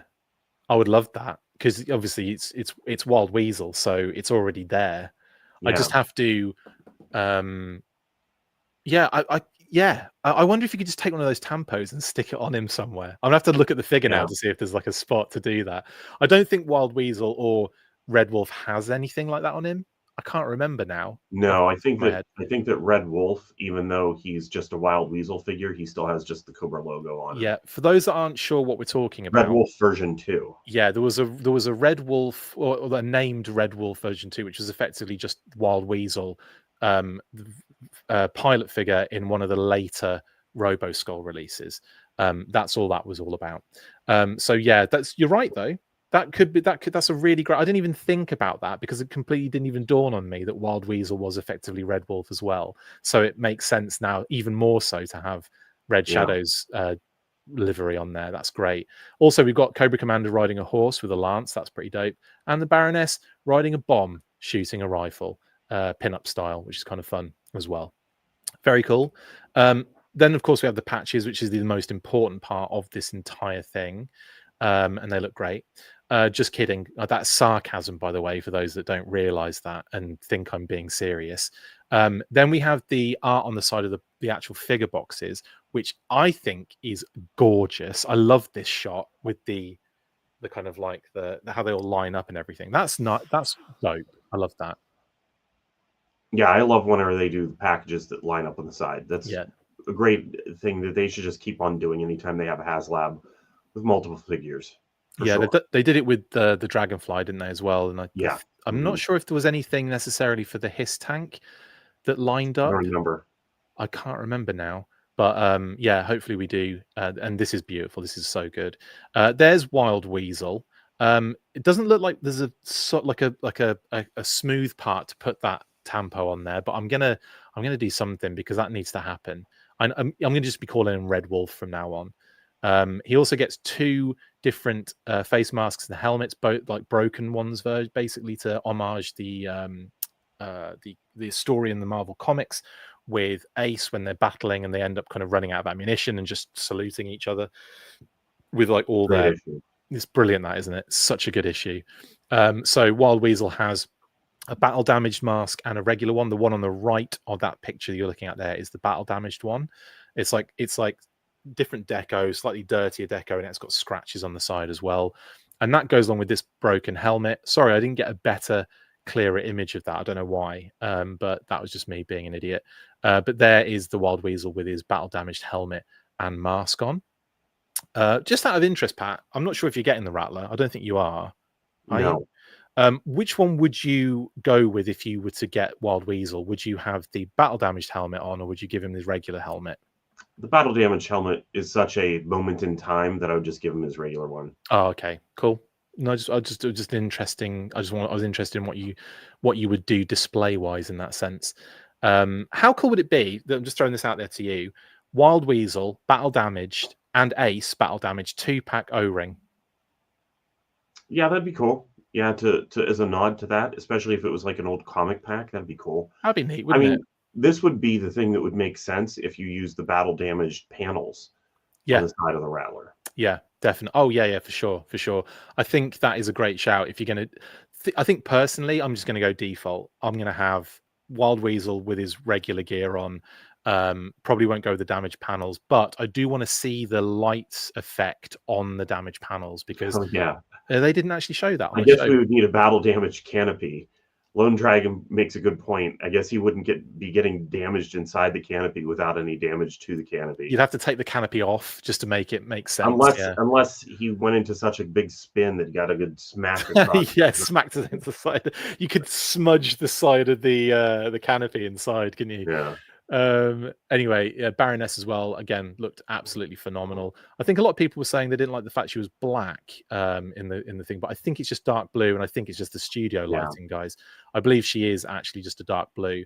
She's got the gold on the bottom of her boots there, which is kind of cute. And then there you go, there she is. You can tell it's blue, but again, I think it is a dark blue, and the studio lights don't help. If you've ever watched them live, all of the figures have a darker hue to them, every single one of them that they look at, and it's because of the lighting in the studio, and it's because of the camera they use. So I don't think it's like in hand you'll probably see a little bit of a brighter blue there, but very, very cool. And I love the fact that she's got so many different looks and hair kind of styles and different vibes and everything. It's a very cool figure in my opinion. Are you liking the Baroness figure? Yeah, it does look like a good figure. It's the same thing for me every time I look at it. I'm like, man, I would like that as a 4-inch. You want it as an O-ring, yeah. This is also a very obvious base for the Mass Device Baroness, because when you take all the secondaries off, you've got the padding here, and you've got the and you've got the kind of like piece around the kind of waist piece as well. So I can see that being a light blue and a yellow job in the future. Yeah, light blue and yellow job are 2 characters in G.I. Joe, by the way.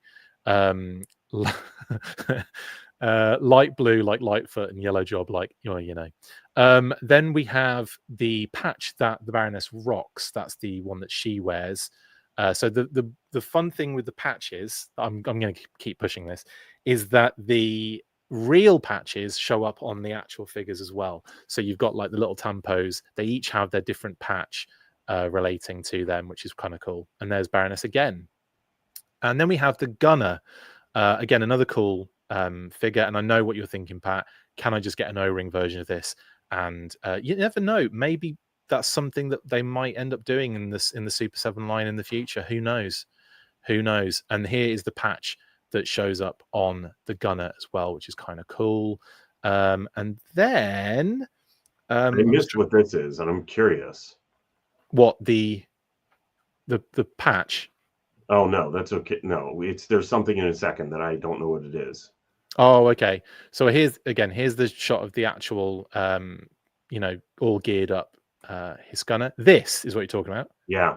This is a cluster bomb that has lots of little ball bearings inside it, so it rattles like a rattlesnake. Oh, okay. So that makes sense to call it a Rattler. Yeah, so they've done that as like a couple of fun little things. Again, Okay. highly illegal usage in in the real world, but it's cool that they've done that with this Cobra Rattler. Pretty dope. Okay. It looked like it was filled with candy. It is candy. It's Like explosion candy. It's like that if you tingly stuff that you put in your mouth. if you're familiar with Chew Gum Warriors, do you remember Yeah, Chew Gum Warriors? yeah, Yeah. 100%. Um, I think this is really cool. I think it's a great little addition. But not just that, the loadout for the Rattler is one of the coolest I've ever seen. So it's the fact you can put all the tampos and stuff on there as well. And I really like this dio of this sort of like, you got like burlap sacks and Hmm. like pallets and all sorts of stuff that being used to kind of show these off. I just think this is like a real ingenious little kind of dio setup that I always give them credit for that, because they do great things with that. But it's so fun. Yeah. Amazing loadout as well. Yeah. And It you looks can like it's ready for just a Joe to have infiltrated and blow it all up as it sits there. exactly. I love the fact that the damage panel is down as well on the side, as if they're kind of like, taking that off to replace it and everything. There's loads of fun things, like the little ladder that you get to climb up onto the wings or to get into the cockpit. It's so dope.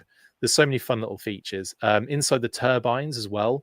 Now, Lenny had mentioned that they had planned to do like separate molding for each, so kind of like, have it all like very detailed and separated, but they had to kind of just go with the deco instead. But I still think it looks really nice.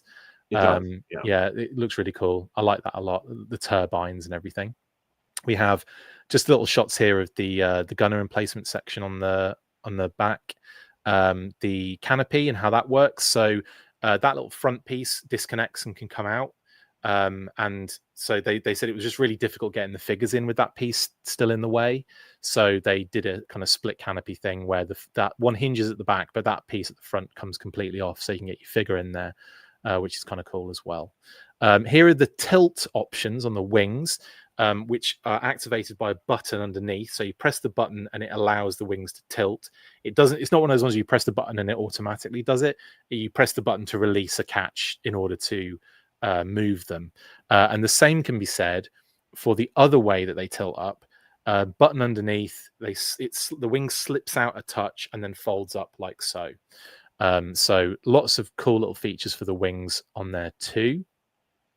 Just kind of like minimize space basically that it's taking up. It'd be like in an aircraft carrier or something that they would want to have them like that. Yeah, and also on your shelf if you don't have the space. And also that little kind of bit that you can see exposed is just the lighting inside, so that when you put your panels on, it will light up that damage and make it look like you've been shot and attacked and it's on fire inside and all that kind of stuff, which is kind of fun. They didn't show that though, so hopefully we'll get to see someone do it. I think I've seen an example of it online already where someone's got it in hand. And there's the battle damage panel on the top there, looking cool as well. Here are the blast effects going on the gunner position. And I think I'll just get through the last couple of shots just to show it in full. There it is, kind of dive bombing, attacking probably with that machine gun as well. And here's a shot of the ladder going into the cockpit. Now, Wow, the ladder... That ladder, you don't have to add it to it. That actually extends that way. No, I think that clips in. I think Okay. it's a separate piece that clips in. I think I could be wrong actually, but I don't remember it pulling out as a one piece. But I could be completely wrong, guys. Do you remember in the comments? Could you let me know, please? I know there's another ladder that is separate that goes on the wing, but maybe that does come out of the actual thing itself. Anyway, very cool though, and that is basically everything for the Rattler that was revealed. I'm going to not explode because we're going to continue what we're talking about here with the Haslab, and we're going to get into the Haslab itself. Now, the new one coming up is going to be revealed on the 30th of June. That's Monday, 11 a.m. Eastern. It's the last day of June, so it'll be kind of like capping off Yojo June with the Haslab reveal. They've already sort of hinted heavily at it being the Snowcat. So we're just going to go with that being the thing. You've got this kind of like snowy theme happening on the video when they're talking about it. They're saying things like cool and frosty, talking about cats. So I'm pretty sure it's a snow cat here. So we're going to go along with that assumption that it is the snow cat. What do you, first of all, Pat, I know we kind of have talked about this, but are you excited to see what they do with this, or are you like, do you think it's a bad idea? Like, what are your thoughts on the snow cat as a Haslab? Yeah, it's not so much a reveal as much as it is an admission at this point, right? Yeah, true. Yeah, the snowcat makes sense to me. We talked about that before. Whenever we were listing things that could be done as far back as the hiss, we did mention the snowcat, I think. Yeah. So I think, yeah, and I do think that the way the canopy is on that, the light up effects will look good. Yeah. Lighting up the figures in there, because one of the things that weighs on my mind now that we've gotten like the Vamp and the Stinger, as just online exclusives at a fraction of the cost of a Haslab, is this vehicle, does this one make sense to do that way or as a Haslab? Right. I can also kind of see doing this as a Haslab because it does feel a little bit like getting snow characters out takes a long time. Like they can't do a ton of them at once. And doing a Haslab probably would be a way to get a chunk of those characters out all at the same time. Speaking of characters, should we talk tiers quickly? So obviously main characters, I did this the other day, I did this as a news burst, and I talked about the main kind of snow characters that we have still that haven't kind of found their way into the line yet.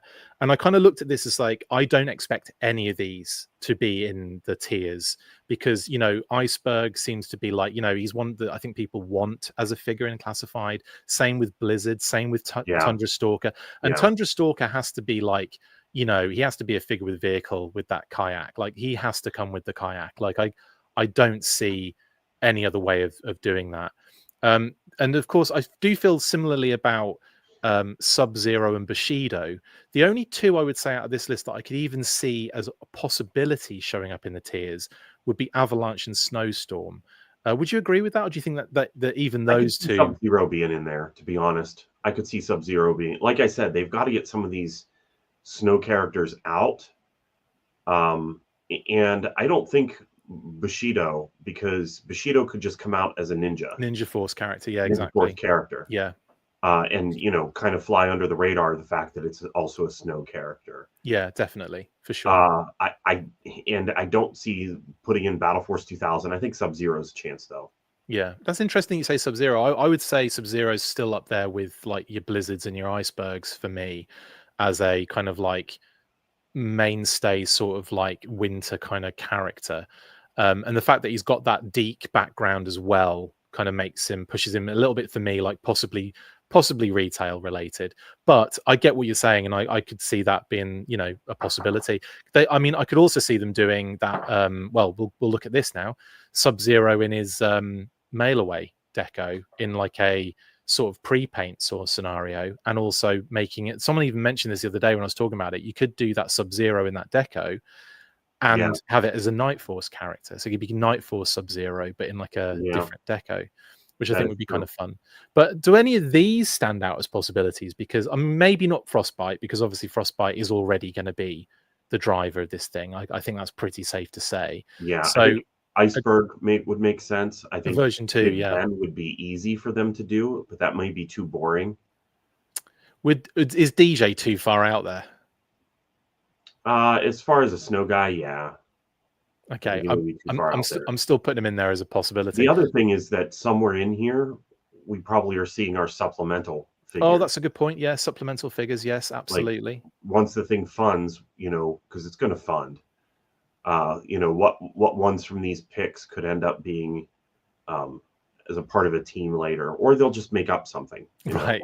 Yeah, like the 788 fire team. As you'll see in the next slide. Yeah. I want to make a big point of this though. If we do get Blizzard, I think a Tiger Force Blizzard would be amazing, because Tiger Force Blizzard is obviously precedent in the European release. A Snowcat was done as a Tiger Cat, so you got that as well.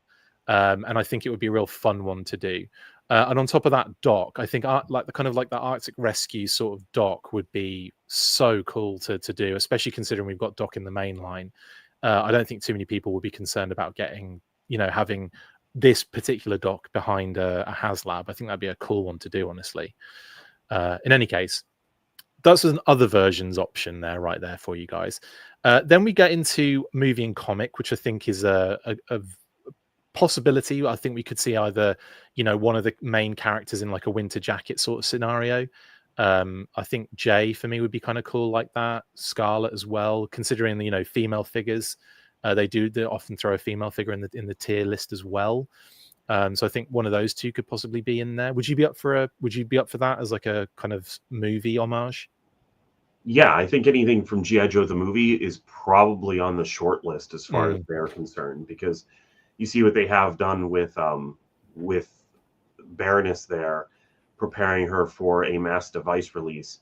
I think any of the characters that you may be able to get a second time, like, make a winter body and then put a different head on it for retail or for a supplemental set. Yeah, definitely. Would probably make sense. Like Duke, yeah, I could actually see Duke maybe being a supplemental or with it, and Roadblock, or who knows? There's so many characters that wear winter gear in the movie. There's a lot, and also a lot of connections. Like Roadblock has a really big part in that film with Cobra Commander and everything, and we've got Once a Man. So there's a lot of different things, you could throw in there totally. I definitely want to also point out for the comic, Arctic Quinn, considering we could have Quinn come as a standard, like his standard kind of Quinn version with cargo shorts in like the main line, and then we could get like a winter Quinn in the Haslab. I think that would be acceptable. Would you think? Yes, I do think that would be awesome. I just think that might be a lot of Quinn. It would be a lot of Quinn, but not necessarily like, next to each other, but like, in the future sort of thing for reuse and head sculpt reuse and what have you. Snake Eyes winter jacket, obviously that's a given. I think he's got to be up there too, especially from the comic, more so than the film. I think Snake Eyes is a winter jacket from that classic one we've seen over and over again in the modern 4-inch sort of vibe. I think would be a really good one to do.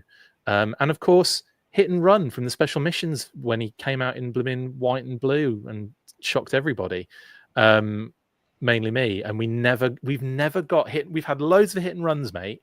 We've never gotten this hit and run ever.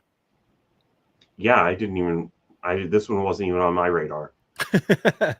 In any case, that's the movie and comic kind of lineup as options. I threw in vehicle drivers just as a little side note, because it's very doubtful we'd ever get an Arctic Blast, an Avalanche, or even another snowcat called the Wolfhound. So I think these three would be quite possible options for tier, or even sort of like, utilizing Whiteout as some sort of winter trooper would be like something that could be done. Steel core helmet sort of vibe. The October Guard, I just threw in there as like a possibility, but again, I don't think necessarily we'll see an October Guard figure in there, but Dana could be someone that could show up. You never know, as a female character. And the fact that the October Guard has been a little bit kind of controversial in classified to this point, it might be a good place for her to kind of like, to live, basically, to kind of like find a place. Yeah. So who knows? Or Volga even. Any one of those kind of like random versions of figures or, whatever to kind of show up. And then this one I threw in there as an international wildcard, Pat, as a possible kind of like troop builder sort of thing as well. But the Arctic Assault, and maybe just an homage of the deco, like the grey, the blue, and the white. But what do you think about that? That'd be not what I would expect, and I would love it. Wouldn't it be fun? Especially considering, we've had Glenda show up in the Dragonfly. Yep. I think it would be kind of fun to do something like that again with this one.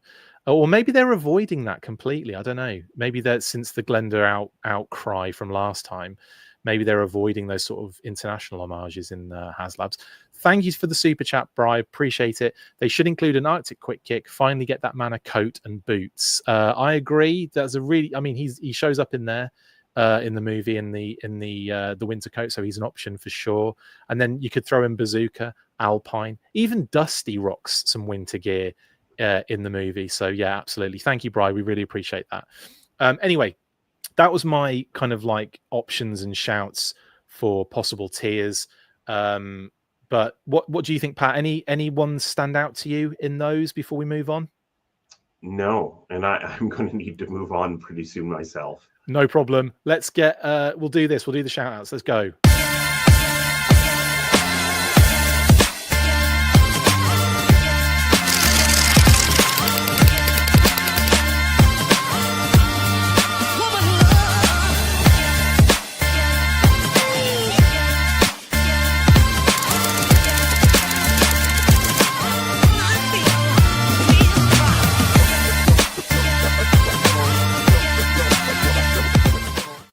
Yes, Battle Action Force Treasury editions available at Skeletron.com in the US and TotalToyBooks.com in the UK and Europe. Go get involved. They're awesome. Thank you to our wonderful sponsors.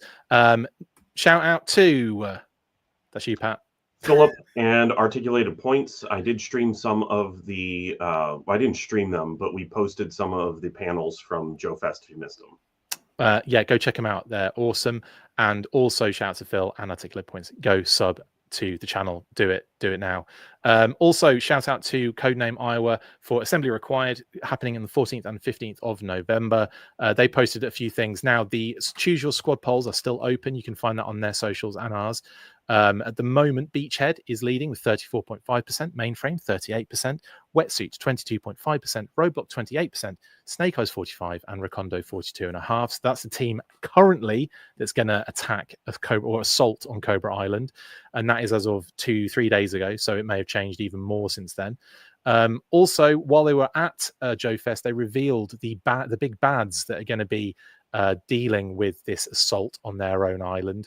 Televiper, Viper, Scrap Iron, Firefly, Dr. Mindbender, and the Baroness were revealed as the different big bads in all of those different locations. So yeah, you can keep voting for that, as I said already. And you can get some of the stuff, the merch that was left over from Joefest, still available on codenameiowa.com, including t-shirts, Cell Pop card backs, and that awesome word burglar Ashcan rhymes with Ashcan, rhymes with comics #1 and we'll be talking with Word Burglar about that as well very soon. RoboSkull Mark II, go get it at Skeletron.com. They also, and also big shout out to Bob Breakin, who celebrated his 81st birthday. So massive shout out to Bob Breakin and to Skeletron, of course, for making that lovely post for Bob as well. Yeah, massive shout out to Bob. Yeah, there you go. The legend. Like I said, we'll be talking to Word Burglar about his Kickstarter coming very soon, Rhymes with Comics. That will be dropping on the day of his Kickstarter going live. So you'll have a nice little interview to enjoy while you're pledging for that awesome Kickstarter. And of course, we've got Kickley Corner, where he's got the fridge beating up a bunch of Crimson Guards and Cobra Troopers. That's amazing. I think you can agree on that one, Pat. Yeah, I wish the fridge would eventually show up to Joefest. He lives nearby. Oh, come on, fridge. Let's do it. And of course, Claymore. This is a nice one as well. A nice kind of deep cut. This was a con sketch as well. Again, phenomenal stuff. So thank you very much, Kickley, for your amazing work. That's it for this Full Force Weekly presented by Battle Action Force, the Deluxe Treasure Editions. Thank you to all our patrons. I'll see you tomorrow on Sunday for the Q&A. Pat, thank you very much, dude. I appreciate you very much. And I know we've run out of time. So after 3, you know what to do. Stay fresh, cheese bags. 1, 2, 3. Full force. Laters.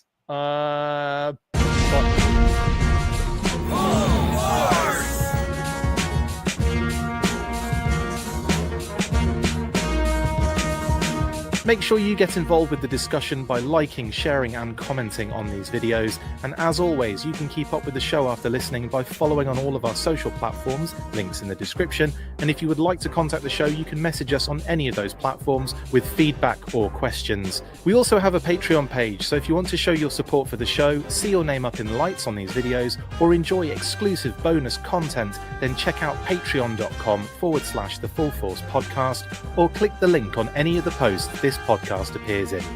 Full Force.